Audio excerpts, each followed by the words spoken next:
నమస్తే, welcome to ఈహా TV. మీకు తెలియకుండా మీ పేరు మీద కంపెనీ కోట్లల్లో లావాదేవీలు, చివరికి మీకు నోటీసులు. దేశంలో రోజురోజుకు ఆర్థిక మోసాలు పెరిగిపోతున్నాయి. స్కామ్లు చేసేవారు తమ తెలివిని ప్రదర్శించి అందరినీ షాక్కు గురి చేస్తున్నారు.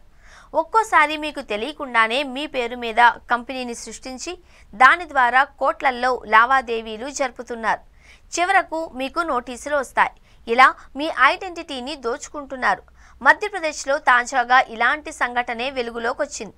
గుడ్లమ్ముకునే ఓ వ్యక్తికి ఆదాయపు పన్ను విభాగం నుంచి నోటీసులు వచ్చాయి. 50 కోట్ల ట్రాన్సాక్షన్పై విచారణకు రావాలి అని ఆ నోటీసులో ఉంది.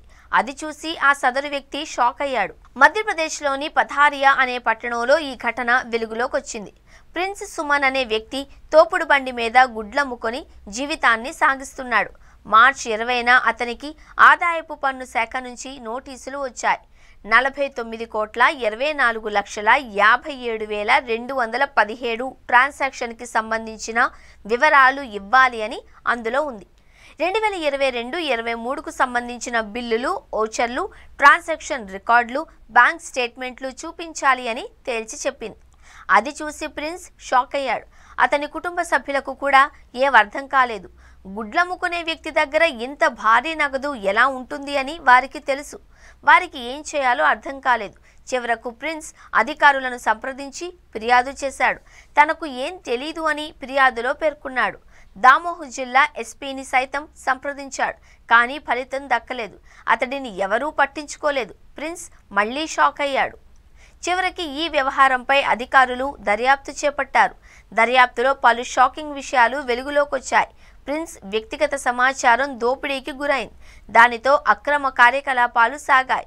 ప్రిన్స్ పేరుతో ప్రిన్స్ ఎంటర్ప్రైజ్ అనే కంపెనీని డిసెంబర్ 2022లో రిజిస్టర్ చేశారు. తప్పుడు మార్గాలలో ఆ కంపెనీకి జీఎస్టీ నంబర్ కూడా వచ్చింది. Zone 3, ward number 33, shop number D31, flatted factory, Jhandewalan flatted factory complex, Delhi అనే అడ్రస్లో కంపెనీ ఉన్నట్లు రిజిస్ట్రేషన్ జరిగింది. అప్పటి నుంచి కంపెనీ పేరున కోట్లలో లావాదేవీలు జరిగాయి. కాగా ఆ కంపెనీ హఠాత్తుగా మూతపడింది. అప్పుడెప్పుడో జరిగిన లావాదేవీలు ఇప్పుడు ప్రిన్స్కి షాక్ ఇచ్చాయి. గుడ్ల వ్యాపారం చేసుకునే వ్యక్తికి ఇన్ని డబ్బులు ఎలా ఉంటాయని, తనకు ఎవరైనా సాయం చేయాలి అని అతడు వేడుకుంటున్నాడు. మధ్యప్రదేశ్లో ఇలాంటి సంఘటనలు జరగడం ఇది మొదటిసారి కాదు. మరీ ముఖ్యంగా విద్యార్థులు, యువ వర్కర్లు దీనికి బాధితులుగా మారుతున్నారు. ఈ విధంగా మీకు తెలియకుండానే మీ ఐడెంటిటీని దోచుకుంటున్నారు. ఇలాంటి సంఘటనలపై అధికారులు దర్యాప్తు చేపడుతూనే ఉన్నారు. రోజుకో కొత్త స్కామ్ని బయటకు తీసుకొస్తూనే ఉన్నారు. కానీ వీటికి చెక్ పెట్టేందుకు ఎలాంటి చర్యలు కనిపించడం లేదు.